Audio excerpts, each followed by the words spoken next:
Thank you everyone for joining us today.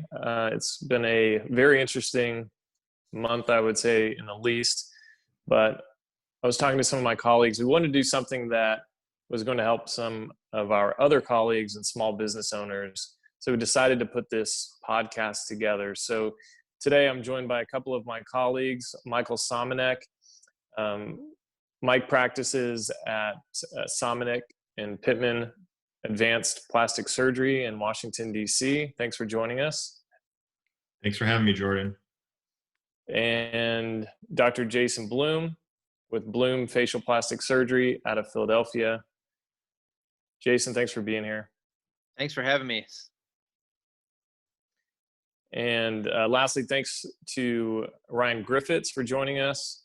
Ryan is board certified in labor and employment law.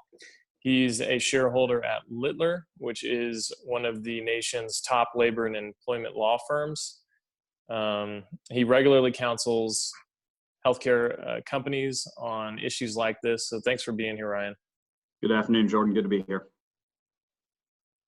So let's just hop right in. We're going to try to keep this to under 30 minutes and hopefully give everyone some good information they can use. So Ryan, just take us through a little bit of what you are seeing. Obviously this is unprecedented in terms of scale and everything else, but for the three of us, we're small businesses, less than 25 employees. We have employees that obviously rely on us in this time that we're completely shut down. So is that kind of what you're seeing? And just take us through a broad overview of that. Sure. It's been a really trying time the last few weeks, as everybody knows. And small employers, people who work for small employers, I think are hit particularly hard, whether that's your local restaurant, whether it's medical practices, whether it's small industrial organizations, whatever it is. This has got a really broad reach, largely, not exclusively, but largely because so much of the nation is under shutdown order.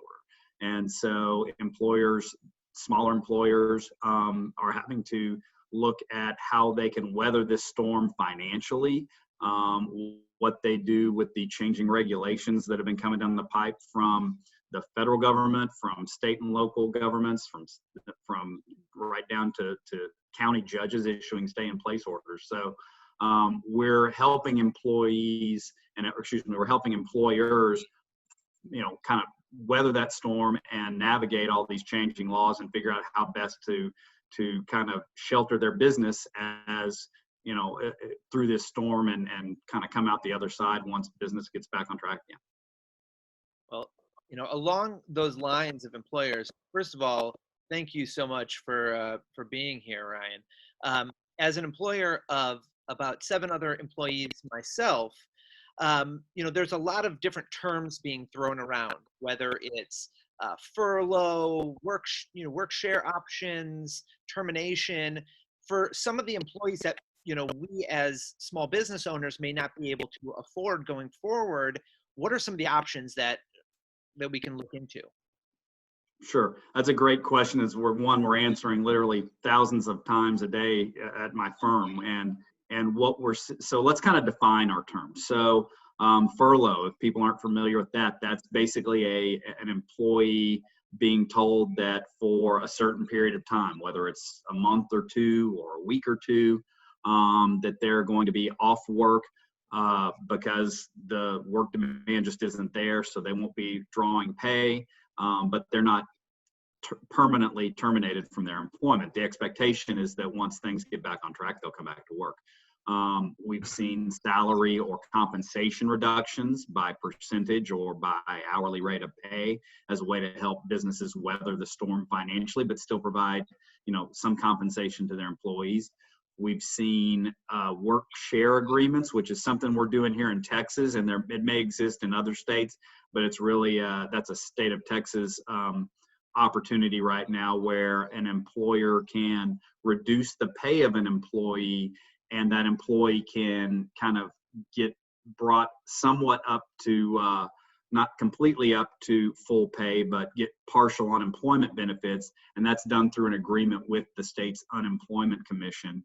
And then, of course, the most aggressive and most damaging one is a layoff or permanent termination.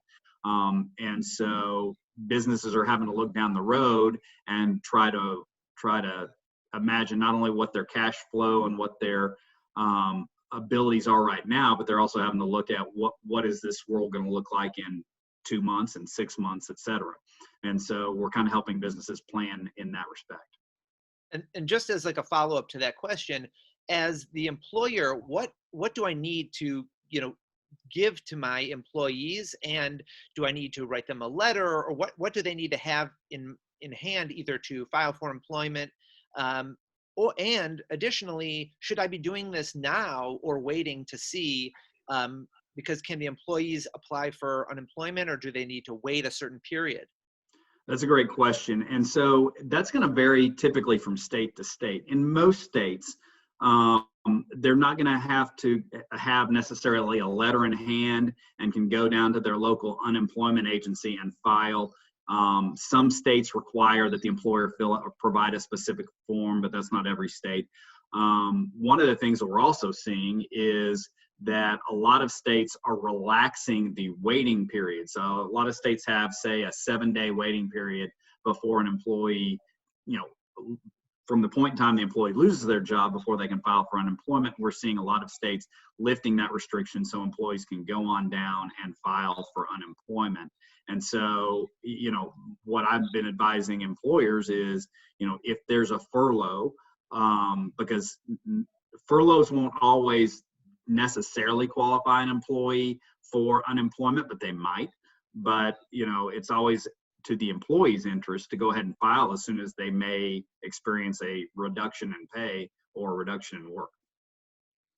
Ryan, thanks for clarifying those terms, because I feel like we've been given so many options on what to do with our employees, but it's hard to make an educated decision when we don't necessarily know exactly what those options mean.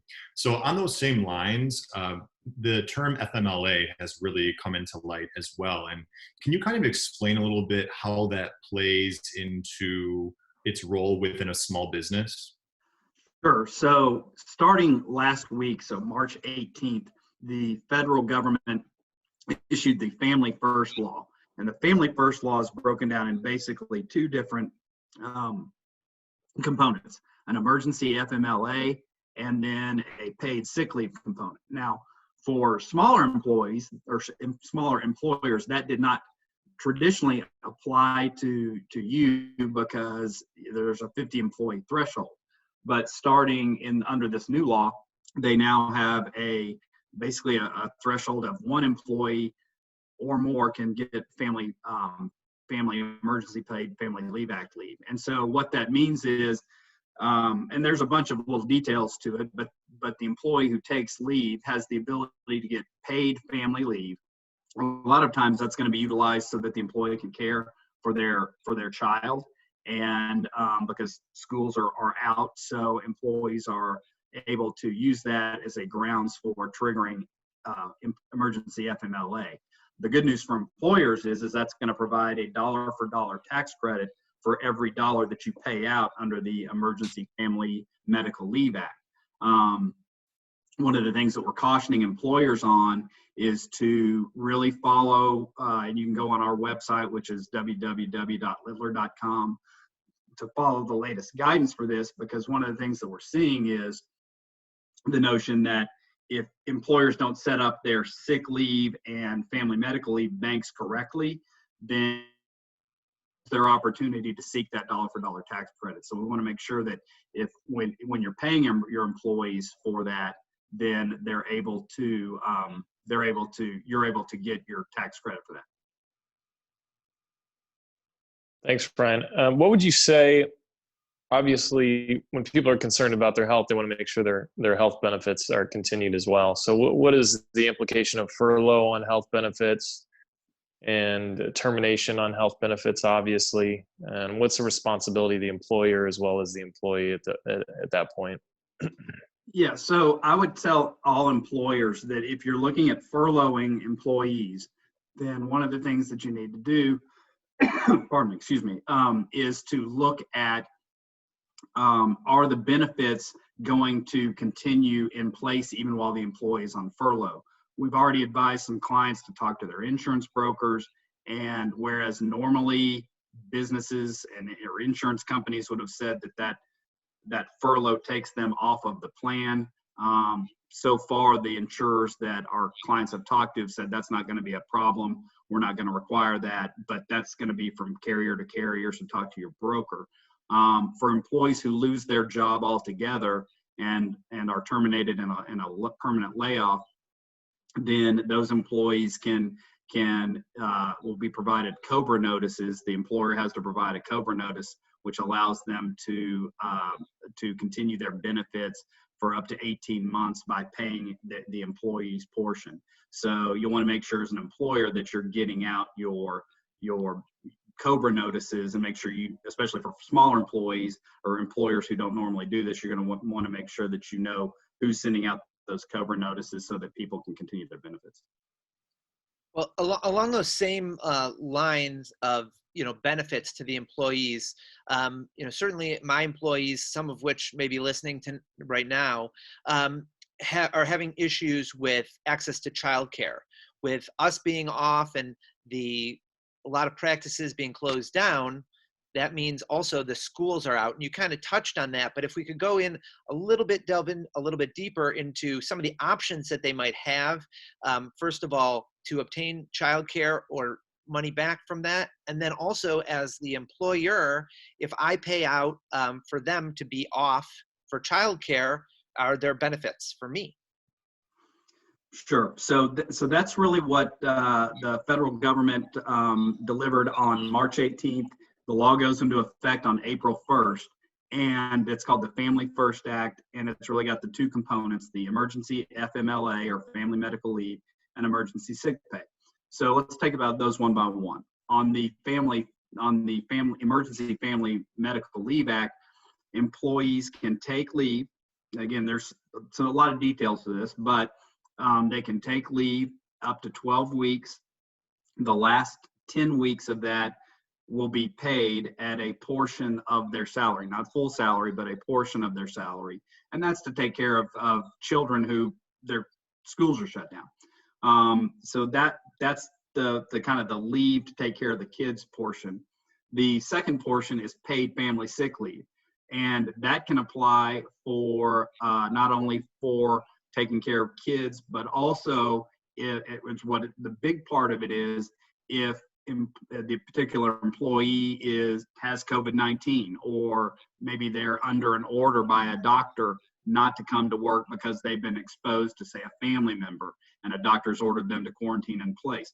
So we're still learning a lot about these laws. The law was rushed out, and so we're waiting on guidance for the DOL, the Department of Labor, that is interpreting this.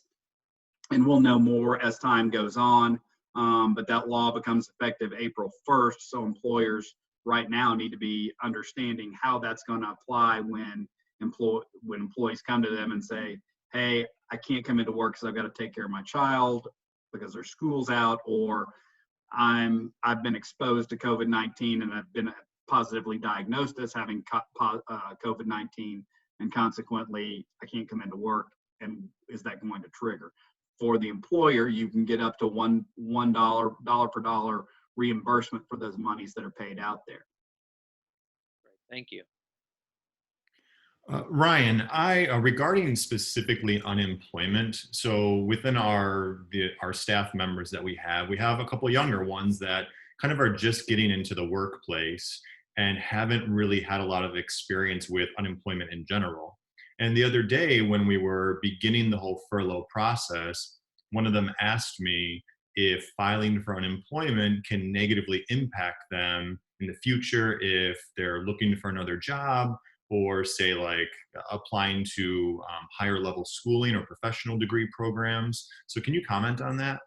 Yeah, there's kind of two facets to this. One is just generally speaking, and I've been doing this for over 20 years, I haven't seen employers, for example, casting aspersions on people because in their past they've taken unemployment or applied for unemployment. And I think added to that, we're all going to look back on this period of time, and there will have been millions. There's already, I think the last count I saw as of today, 3.3 million claims of unemployment. So I think we'll look back on this time as one where people understand that a lot of people lost their jobs through no fault of their own. And so I really don't see any stigma attached to a young person or person of any age for filing for unemployment. Great. I opened up for some questions to some of my followers this week. And one of the questions was from a contract worker, 1099 worker. Can you comment on if contract workers or, commission-based employees have any eligibility for help at this time? Sure. So let's separate commissions from contract workers. So contract workers won't be generally entitled to unemployment because they're contractors and not employees. That said, right now the federal government is in the process of passing a multi-trillion-dollar stimulus bill, and until we kind of see that what's in the final piece of approved legislation, there may be some relief in there for contract workers. In terms of commission employees, they're definitely going to be affected by this because the lack of work or the reduction in work is going to mean a reduction in their ability to sell products or services and in turn make commissions. There might be some kind of income relief generally for people who take pay reductions, but I haven't seen anything specifically related to commission employees.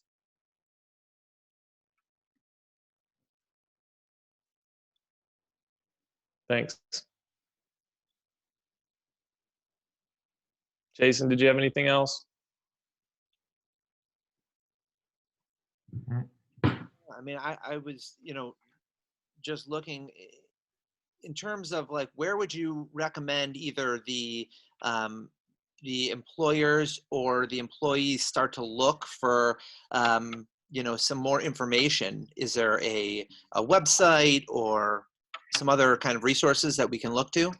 Sure. There's a lot of resources out there right now, and this is a rapidly developing set of circumstances. Like I said, some of these laws have been initiated just in rapid succession.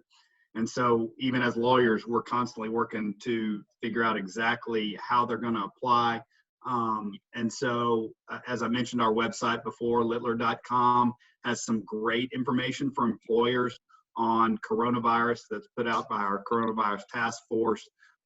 Everything from how the laws are working to the latest compilation of shelter-in-place orders. So that's a good resource.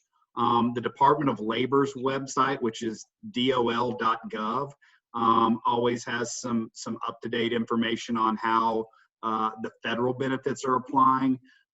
Employees can go to the website of their state unemployment office. So, for example, in Texas, that would be something like Texas Workforce Commission, probably .gov, and different states will have different names for it, but you can do a search, Google search for your local unemployment agency and be able to find that. And there will be a lot of frequently asked questions there. And so I think those tend to be generalized resources. As we get deeper into this thing, and you get specific kind of technical questions, a lot of that, if you can't get to the level of detail you need on our website, you can give one of us lawyers a call and we can kind of help walk you through it, because there's going to, you have to be real careful that you as an employer keep your tax entitlement to your tax credit, that you're doing things in a way that treats the employee fairly and doesn't violate. A lot of these laws have anti-retaliation provisions. So, for example, not getting into that kind of territory. So there's a lot of resources out there. I'm hoping that in the next few weeks there will be a lot more clarity, since a lot of this stuff is real new. Great, thank you. Ryan, thanks for providing those resources. I was actually just going to ask you about if these employment laws varied from state to state, but it really sounds like you just covered that. So I think just to kind of reiterate what you just said, for people, are they supposed to look at the website where they live or the state where they work? It's a good question. So, it really kind of depends on the issue and the law at hand. So there's the federal law, like the Family First Act, that's federal government. There's the state unemployment, so that's going to be generally a state website. There may be city resources. There's a lot of local city paid leave requirements or paid leave entitlements that people can look at.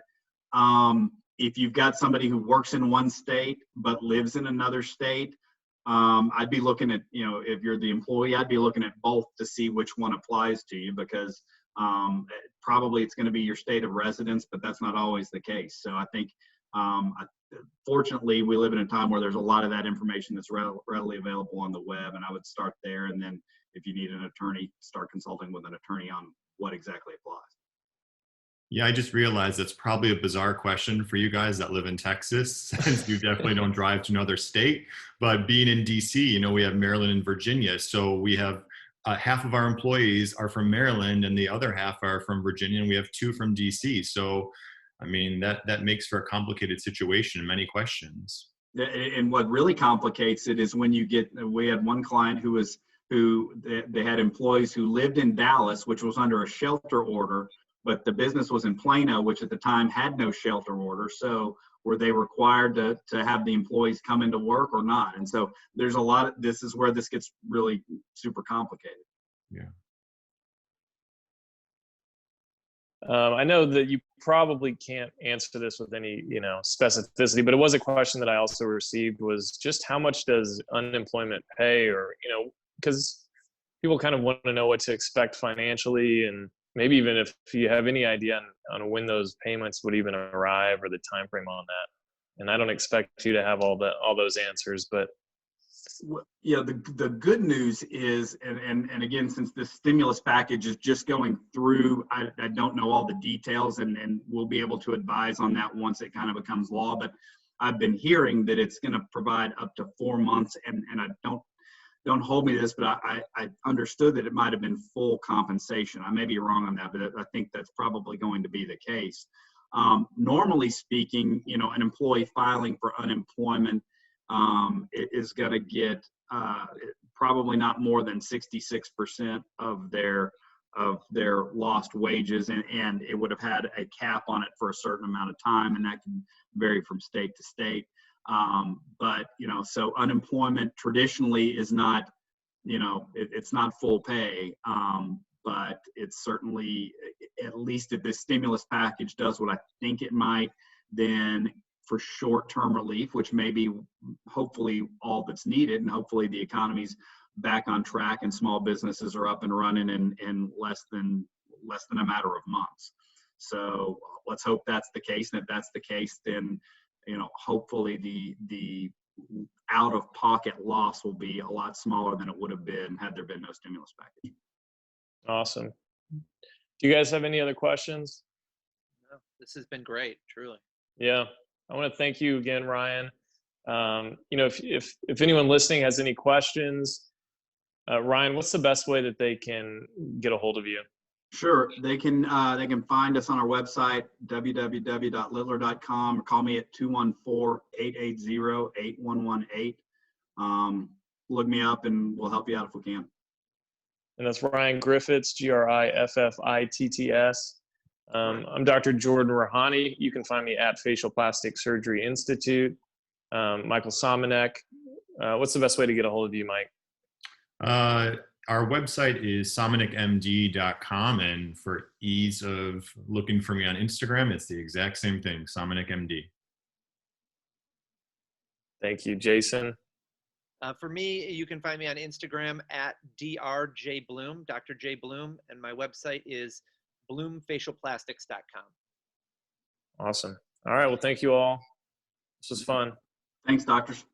See you All guys. right. Thanks, everyone. Bye.